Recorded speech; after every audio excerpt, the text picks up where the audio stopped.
ഇന്ത്യയുടെ തൊട്ടയൽപ്പക്കത്ത് ലോകത്തിലെ വൻ ശക്തികൾ വീണ്ടും കരുക്കൾ നീക്കുകയാണ്. ഒരറ്റത്ത് അമേരിക്ക പാകിസ്ഥാനെ ചേർത്ത് പിടിക്കുമ്പോൾ മറ്റൊരറ്റത്ത് റഷ്യ ഒരു അപ്രതീക്ഷിത നീക്കം നടത്തിയിരിക്കുന്നു.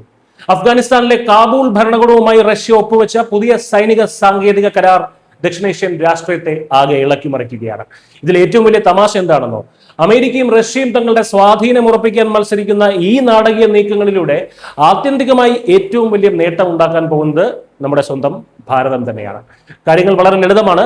കഴിഞ്ഞ കുറച്ചു കാലമായി അഫ്ഗാനിസ്ഥാനും പാകിസ്ഥാനും തമ്മിൽ അതിർത്തിയിൽ വലിയ സംഘർഷത്തിലാണ് എന്നറിയാമല്ലോ.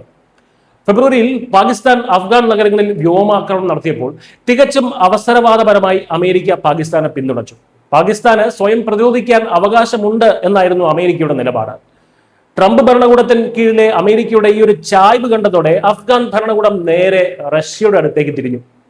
മെയ് 27-ന് റഷ്യയും അഫ്ഗാനിസ്ഥാനും തമ്മിൽ വളരെ സുപ്രധാനമായിട്ടുള്ള ഒരു കരാർ ഒപ്പിട്ടു. അഫ്ഗാൻ സേനയുടെ പക്കലുള്ള റഷ്യൻ നിർമ്മിത MI-17 ഹെലികോപ്റ്ററുകൾ ഉൾപ്പെടെയുള്ള വലിയ സൈനിക സന്നാഹങ്ങൾക്കും കവചിത വാഹനങ്ങൾക്കും ആവശ്യമായിട്ടുള്ള അറ്റകുറ്റപ്പണികളും സ്പെയർ പാർട്സുകളും നൽകാനുള്ള കരാറാണിത്. ഒറ്റനോട്ടത്തിൽ ഇതൊരു സാങ്കേതിക സഹകരണമാണെന്ന് തോന്നാമെങ്കിലും പാകിസ്ഥാന്റെ മൂക്കിന് താഴെ റഷ്യ തങ്ങളുടെ ശക്തമായിട്ടുള്ള സൈനിക സ്വാധീനവും ഒരു പരോക്ഷ താവളവും ഉറപ്പിക്കുകയാണ് ഇതിലൂടെ ചെയ്യുന്നത്. ചരിത്രം ഇവിടെ വട്ടം കറങ്ങുകയാണ് എന്നത് രസകരമായിട്ടുള്ള ഒരു വസ്തുതയാണ്. 80കളിൽ സോവിയറ്റ് യൂണിയനെതിരെ പോരാടാൻ അമേരിക്കയും പാകിസ്ഥാനും ചേർന്ന് പണം കൊടുത്ത് വളർത്തിയെടുത്തവരാണ് അഫ്ഗാനിലെ സായുധ പോരാളികൾ. എന്നാൽ ഇന്ന് അതേ അമേരിക്ക പാകിസ്ഥാനൊപ്പം നിൽക്കുമ്പോൾ കാബൂൾ ഭരണകൂടം ചരിത്രപരമായിട്ടുള്ള ശത്രുത മറന്ന് റഷ്യയുമായി കൈകോർക്കുന്നു. ഇതിന് പ്രധാനമായി ഒരു കാരണമുണ്ട്. ഇരു രാജ്യങ്ങൾക്കും പൊതുവായ ഒരു ശത്രുവുണ്ട്. അതാണ് ISKP എന്ന അതിതീവ്ര സായുധ സംഘം. റഷ്യയിലും ദക്ഷിണേഷ്യയിലും വലിയ സുരക്ഷാ ഭീഷണിയാണ് ഇവർ സൃഷ്ടിക്കുന്നത്.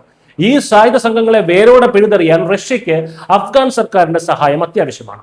എന്നാൽ നമ്മൾ ഇന്ത്യക്കാരെ സംബന്ധിച്ച് ഇതിലെ ഏറ്റവും നിർണായകമായിട്ടുള്ള കാര്യം മറ്റൊന്നാണ്. റഷ്യയുടെ ഈ നീക്കം പാകിസ്ഥാന്റെ നെഞ്ചത്തേറ്റ വലിയൊരു പ്രഹരമാണ്. ഇന്ത്യയുടെ എക്കാലത്തെയും വിശ്വസ സുഹൃത്തായിട്ടുള്ള റഷ്യ അഫ്ഗാനിസ്ഥാനിൽ പിടിമുറുക്കുന്നത് ഇന്ത്യയുടെ സുരക്ഷാ താല്പര്യങ്ങൾക്ക് വലിയ ഗുണമാണ് നൽകുന്നത്. ഈ സുപ്രധാന കരാർ നടക്കുന്ന സമയത്ത് തന്നെയാണ് ഇന്ത്യയുടെ ദേശീയ സുരക്ഷാ ഉപദേഷ്ടാവ് അജിത് ഡോവൽ മോസ്കോയിൽ ഉണ്ടായിരുന്നത് എന്നത് വെറും ഒരു യാദൃശ്ചികതയല്ല.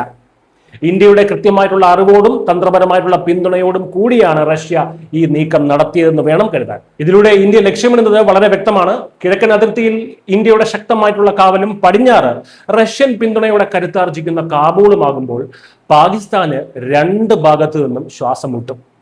ഒപ്പം കാബൂളിലെ ചൈനീസ് സ്വാധീനത്തിനും പാകിസ്ഥാൻ ചാരസംഘടനയായിട്ടുള്ള ISIയുടെ അഴിഞ്ഞാട്ടത്തിനും തടയിടാൻ ഇതിലൂടെ സാധിക്കും.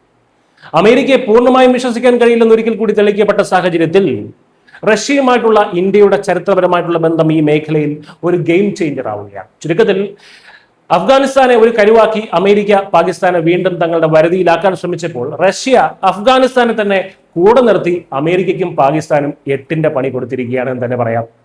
പ്രധാനമന്ത്രി മോദിയുടെ കീഴിലുള്ള ഇന്ത്യയുടെ നയതന്ത്രം ഇവിടെ അതിഗംഭീരമായി വിജയിക്കുന്ന കാഴ്ചയാണ് നമ്മൾ കാണുന്നത്. കാബൂളിലെ ഭരണകൂടത്തെ ഒരു പ്രായോഗിക പങ്കാളിയായി കണ്ട് നമ്മുടെ സ്വന്തം സുഹൃത്തായിട്ടുള്ള റഷ്യയിലൂടെ അവരെ ശക്തിപ്പെടുത്തി പാകിസ്ഥാനെ സമ്മർദ്ദത്തിലാക്കുന്ന ഈ ചാണക്യതന്ത്രം വരും നാളുകളിൽ ഇന്ത്യയുടെ മേധാവിത്വം കൂടുതൽ ഉറപ്പിക്കും. വൻ ശക്തികൾ ഇന്ത്യയുടെ അയൽപ്പക്കത്ത് കരുക്കൾ നീക്കുമ്പോൾ ആ കളിയുടെ ചുക്കാൻ പിടിക്കുന്നവരിൽ ഒരു കൈ ന്യൂഡൽഹിയുടേതുമാണ് എന്നതാണ് വാസ്തവം. Mister camera.